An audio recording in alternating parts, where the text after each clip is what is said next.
the whole square by 2 sigma square. That format I want. Then only I can write the result. Other things I am keeping aside. So it looks like now e power minus, this is like what? The Gaussian, right? But here it is not like r minus mu whole squared format, right? So now I have to write that, and the pending thing I have to again bring it as a common. Understood? So it is like r squared minus 2 into some constant times r.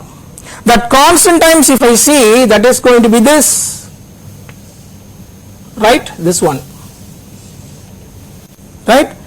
So I add the squared value of that term minus the squared value of that term, and that squared value, whatever I have, this minus term, that I want to bring it outside, and remaining things is simple, that is going to be Gaussian, right? So that value is going to be 1.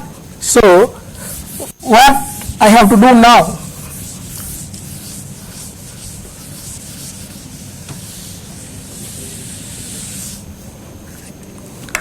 Right? So this case, integral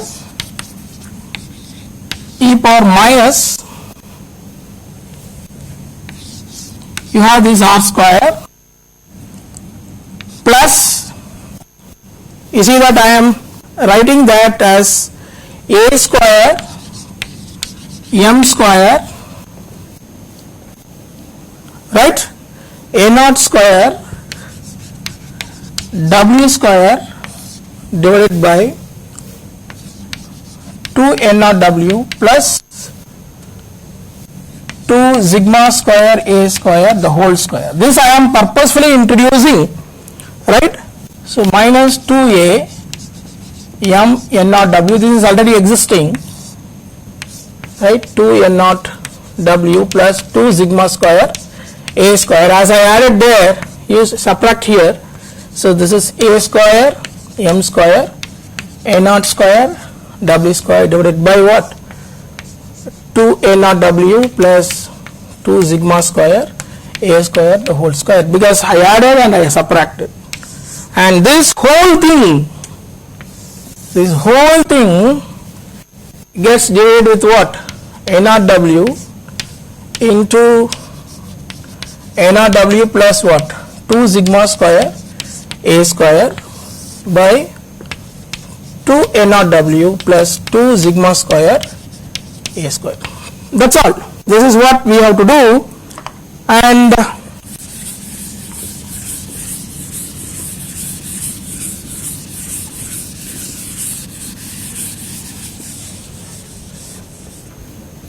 right, what I do now is this 3 term will become Gaussian, and this term alone I want to take it outside.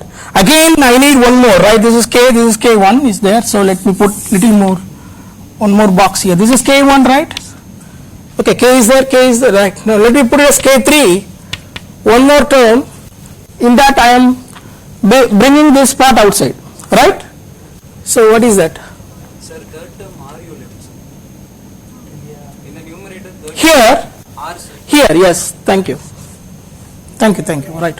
So k3 is what? E power minus, I mean plus here, minus is already there, a square m square a naught square w square divided by what? 2 a naught w plus 2 sigma square a square. The whole thing get divided with what? A naught w into a naught w plus 2 sigma square a square divided by 2 a naught w plus 2 sigma square a square, and this 2 gets cancelled. You get this e power a square m square a naught square w square divided by a naught w here, and this is a naught w plus 2 sigma square a square. So let it be there. Of course we can even cancel this, right? So this is my k3. The final result involves k1, k, k2, k3, everything I need to what? Multiply, including this, including the remaining things what I have And now remove this. This is not there now. Here we have, it is of this Gaussian form, right? E power minus r minus some mu. Mu is basically what? Am n naught w by this, right? The whole square. Mu is not really needed for me. I am just saying that. R minus mu the whole square by 2 sigma square is more important for me because the result involves sigma square. So this result is basically root of pi into, this is 2 sigma square, right? So pi into this whole term, whatever is there in the denominator, right? I can write as it is, right? So this pi into n naught w, 2 sigma square a square by 2 n naught w plus 2 sigma square a square. Now you have to multiply all the terms whatever you have here, right? So the final result I am writing now, bringing all the constants here. This is one value here, isn't it?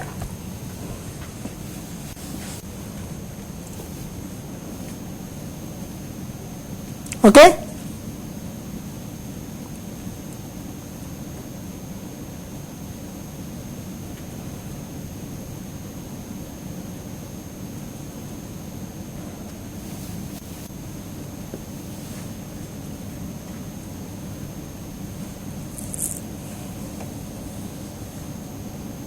Yeah, we have that term also.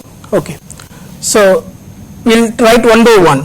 Okay, this is 1 by, I am writing this k here, pi into n naught w plus 2 sigma square a square written, and k1 is needed, that is square root of pi n naught w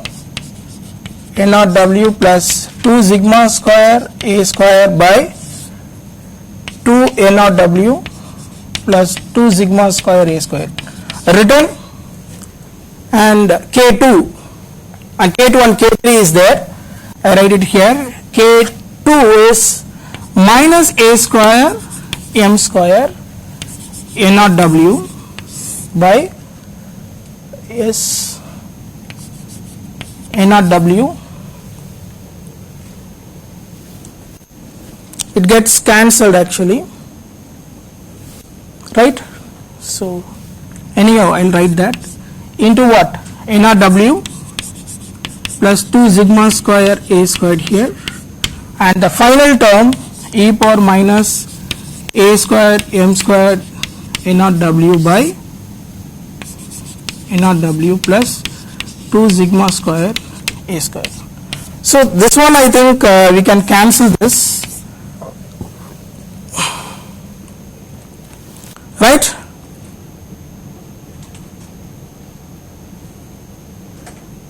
Isn't it?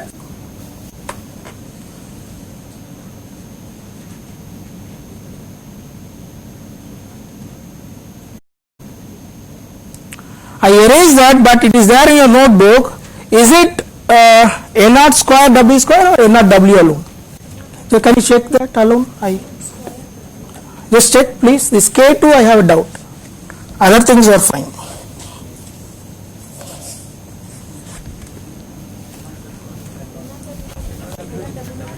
N naught w. Derivative also it is n naught w, right? Okay. So can you simplify this?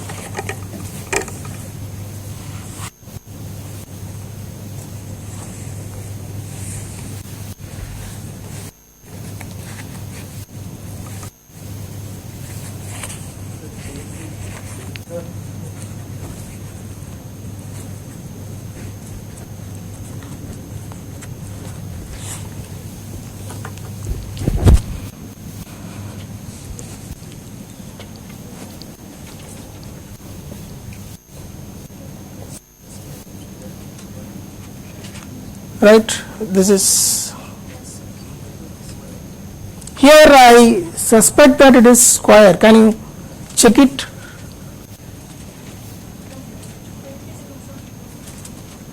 Huh?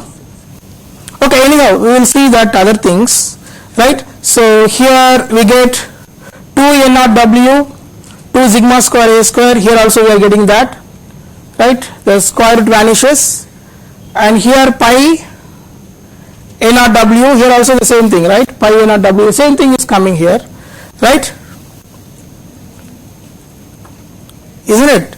So this will get cancelled, right? So anyway, that I will write now.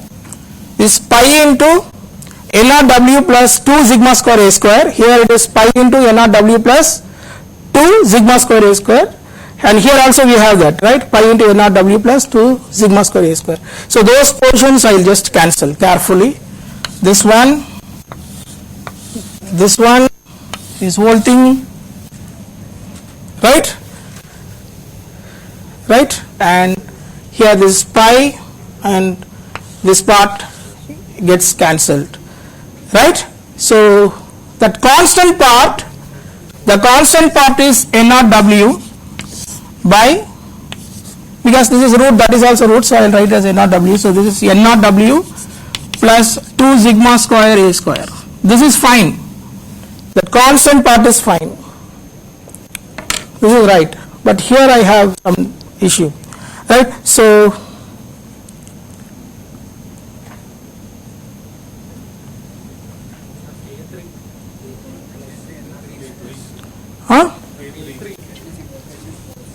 K3 is positive, right? So yeah, this is positive.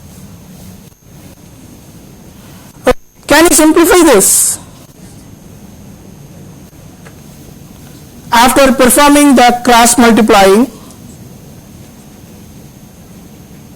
but still I feel that K2 you don't have any issue?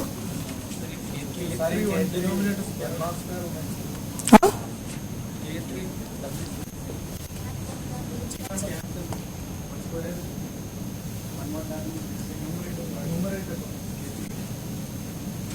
Oh yes, here it is square, isn't it? This is square. So a squared m squared n naught square w square, right? So this is n naught w that get cancelled. You have this term also available, right? One more term is also there. It is, yes, 2 n naught w plus 2 sigma square a square. Only one get cancelled, isn't it? Isn't it? Yeah, that is right. So that is, I'm sorry, this is the thing. Now it is correct, I think. We'll see that. Okay, now we'll simplify. I'm sorry that here this square part I missed here. This square is there, right? So this square has to come, and this is fine. Can you simplify this exponential part?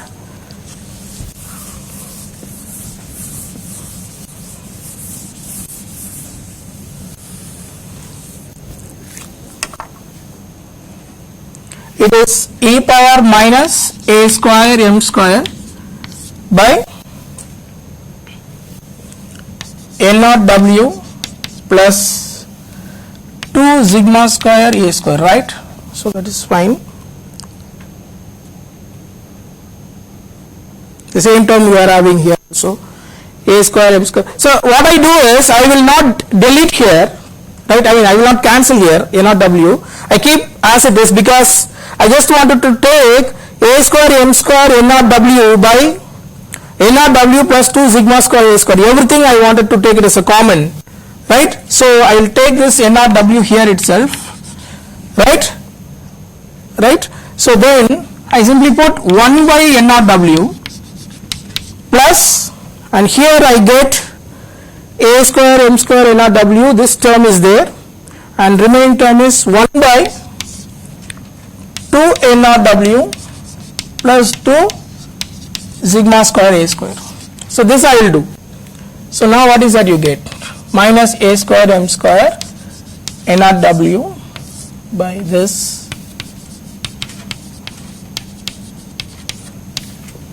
and if I do this, this is minus, right?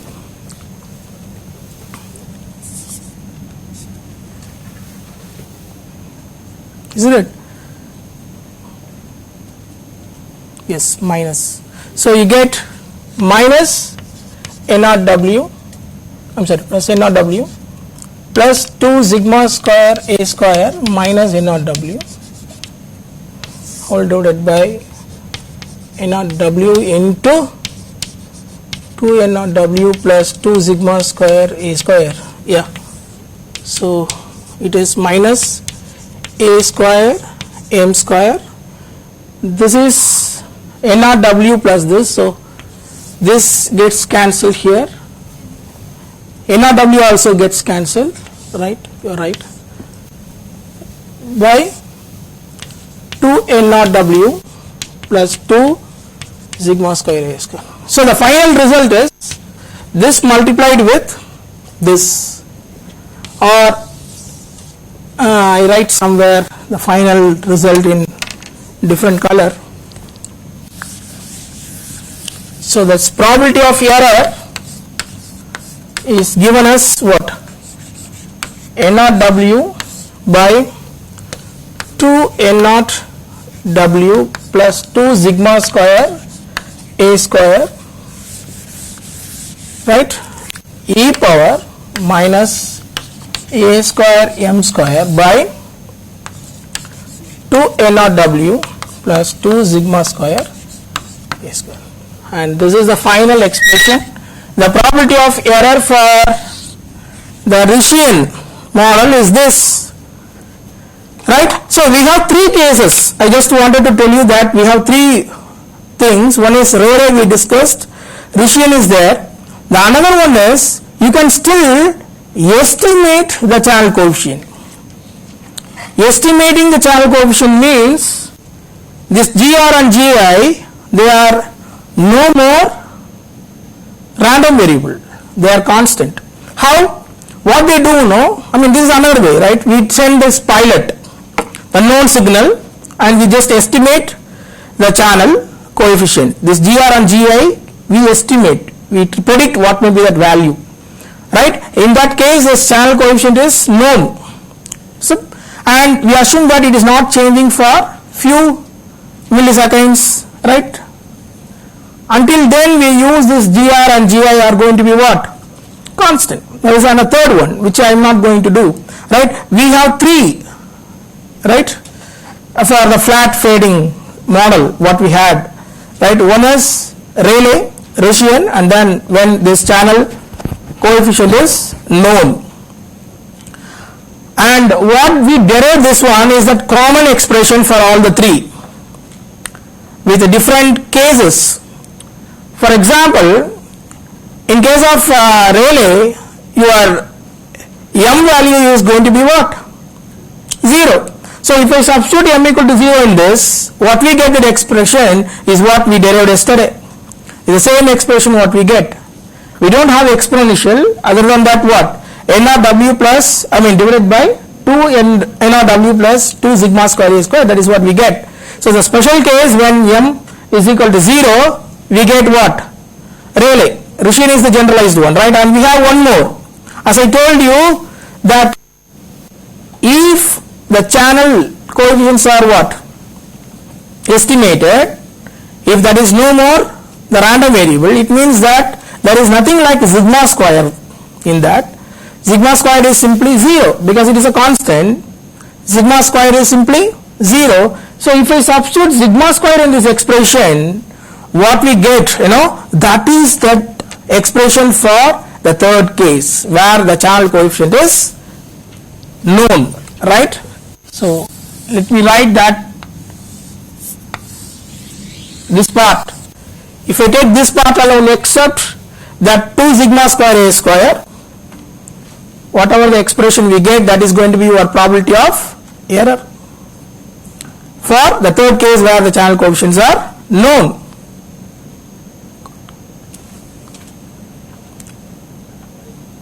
So now I just wanted to give this illustration, and of course these are all the materials from my book, right? Digital signal processing for wireless communication, right? This one, what you see in the left is the transmitted samples. As I told you how that is sampled, I mean how it is represented, that A0 or 0, that is the way it is done here. It is sequence of the samples being transmitted. So the moment I see 1 0, it is 1. I mean A0, it is 1. If it is 0, 1, it is 0. Like that it is being transmitted. And what you see here is this received samples, real part and then imaginary part. How that is done? These values are multiplied with what? G,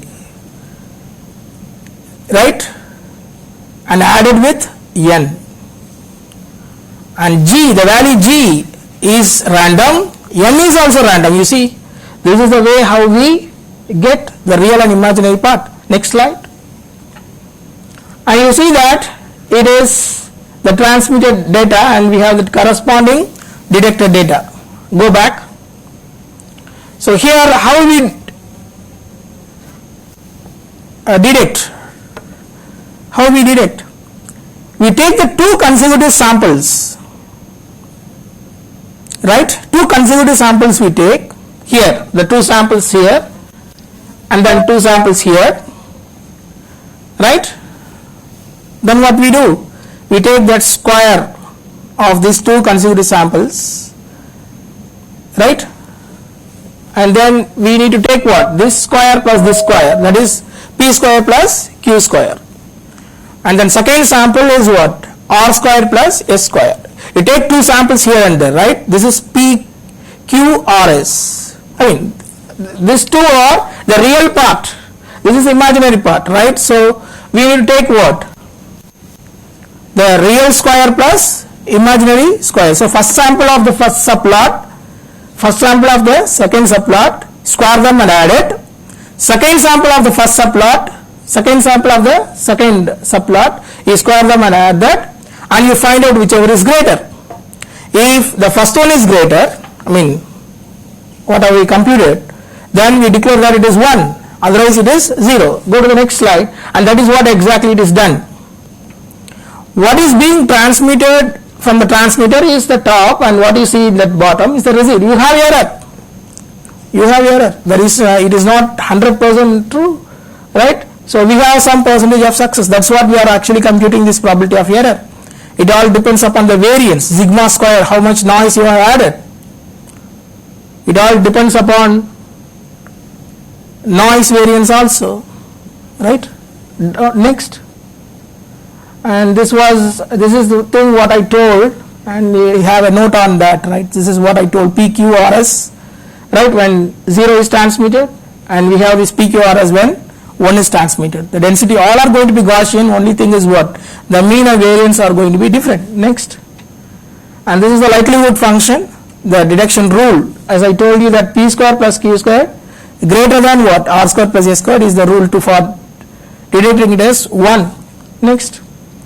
And hence the error is what? P square plus q square greater than R square plus s square when 0 is transmitted. That's what I have given the subscript 0. If I do the thing whatever we did in the class, we get this expression, right, down. This is right down. This is the way how we computed, and finally back. We get this expression as what? 1 by 2 plus 2 sigma square a square by a naught w. That's what we did it. Except this exponential part whatever we get. And the next, it is the Richian. I just wanted to see the histogram of the Richian, right? So you go back to the Rayleigh. If you see this Rayleigh, it is like this. What is Rayleigh? It is square root of x square plus y square, where x and y are Gaussian. It is going to be the positive. So the graph is drawn only for the positive, and this is typical Rayleigh. And then here we have this Richian. Go back to this Richian distributed. You can see the shift happen, right? In this case, right? You have to be careful in understanding the plot. I already told in case of Rayleigh, the real and imaginary part are Gaussian, and that is having the mean 0. Not the mean of the density function what we get is going to be what? 0. So don't get confused with that, right?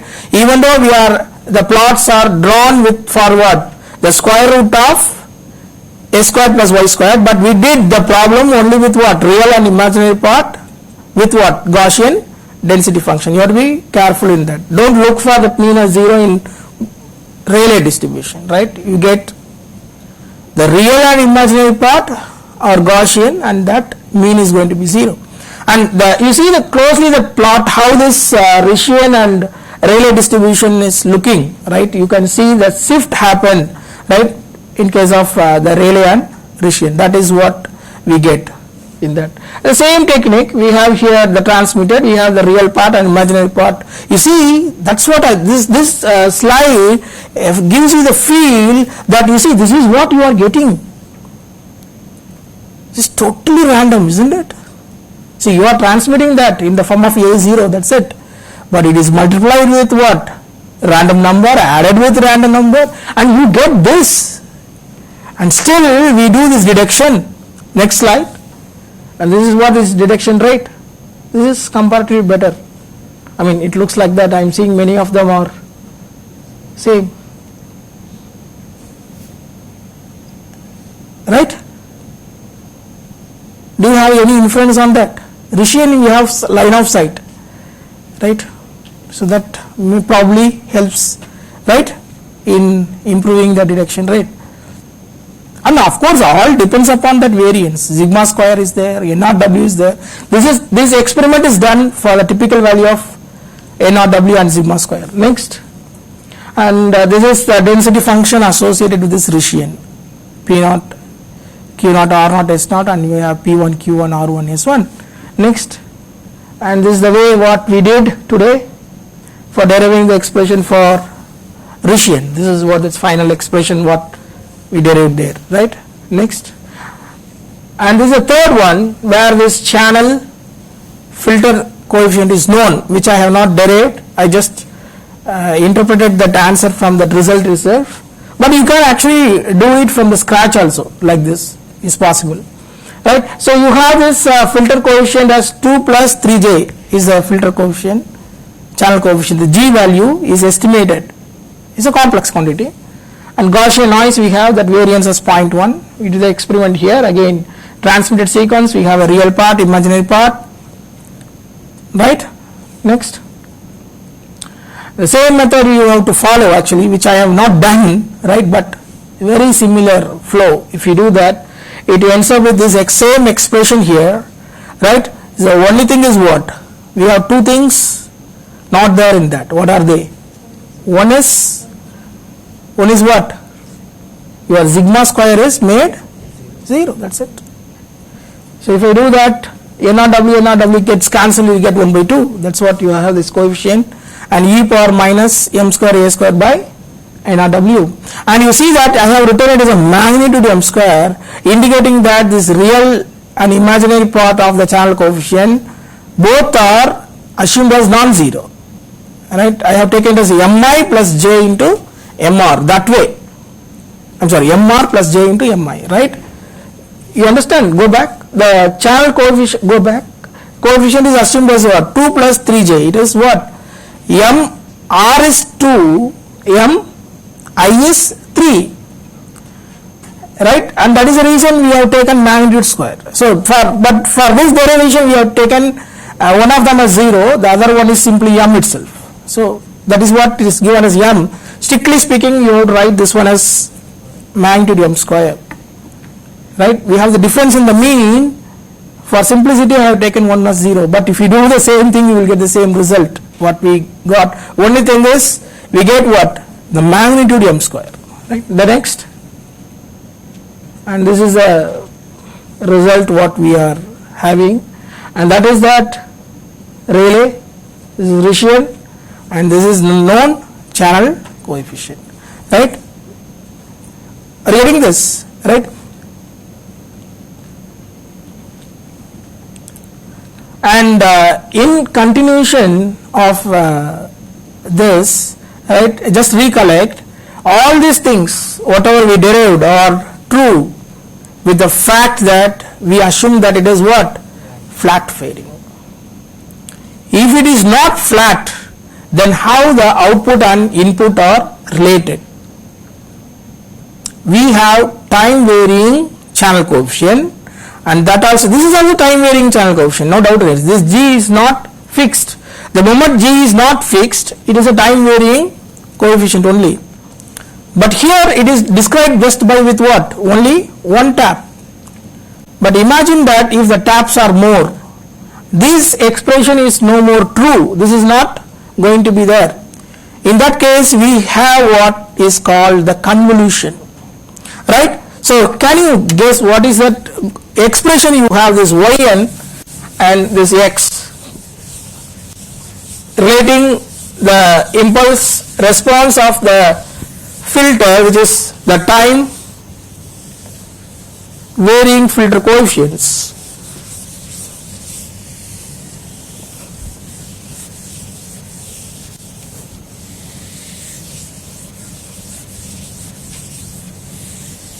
We will wind up this class with that expression. So just motivating you to extend this concept for the channel which is not even, not necessarily that flat. In that case, what will happen, right? So we have this yn. So this, what we have here is a simple convolution only, right? But it is a time varying coefficient, right? So it is k equal to 0 to infinity, it is okay, hk, right? And you have this input x n minus k, right? But it is not at over. We have one more subscript here for h, comma n. That is what the expression is. You see that for every n, that coefficient is also keep on what? Changing. The filter coefficient is simply hk, but now it is h subscript k comma n. Right? So that is the way you have to write. This n indicates this time, right? And k is at filter coefficients. This is the expression. You see how complicated it is. If I have only one coefficient, that k equal to 0 alone is what we call it as flat. In k equal to 0, it is just only one coefficient, h into x. That's what we had expression, h into x. H is going to have what? Real and imaginary part, and that is changing, that is time varying. It is described as what? The random variable. But this case is very complicated. So even if you model them with some finite length, still it is complicated, right? If I choose it as n minus 1, some n coefficients, still it is what? You understand what I am telling, right? It is like the samples are coming, transmitted from the transmitter.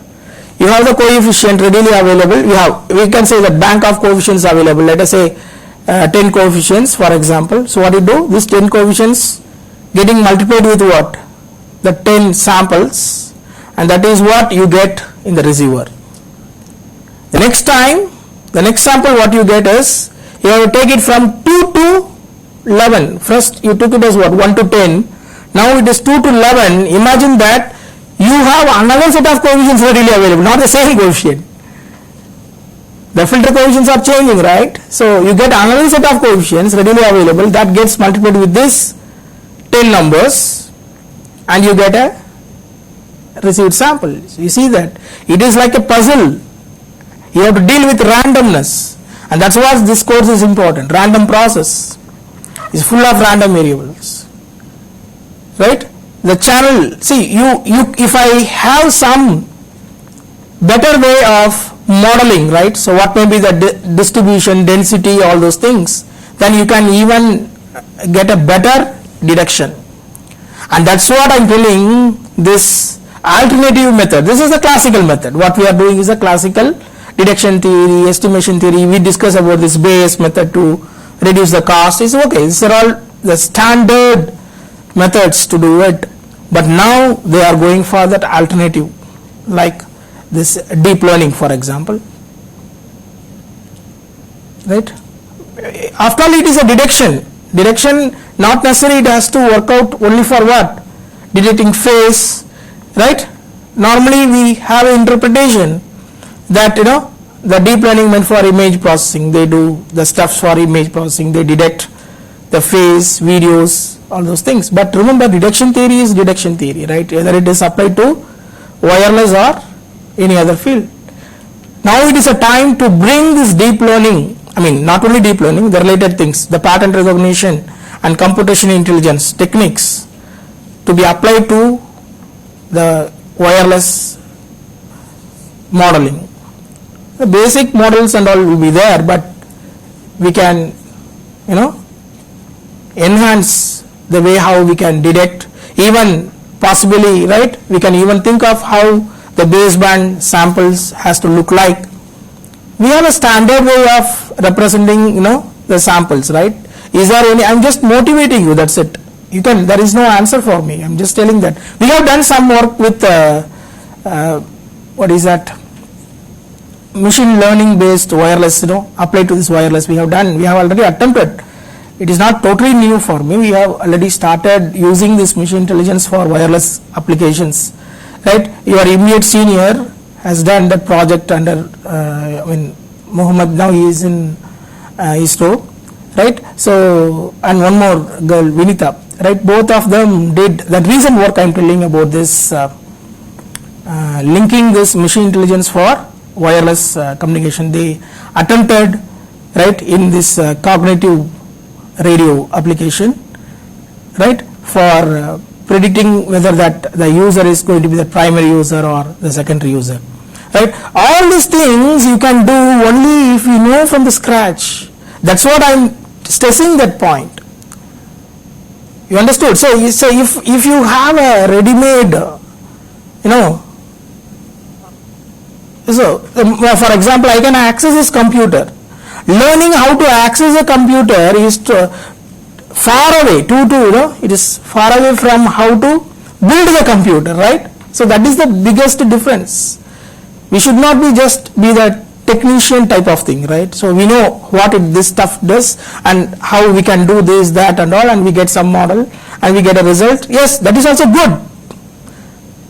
Using that with this base knowledge, even one step ahead, right, you can start writing your own, right, model code, right?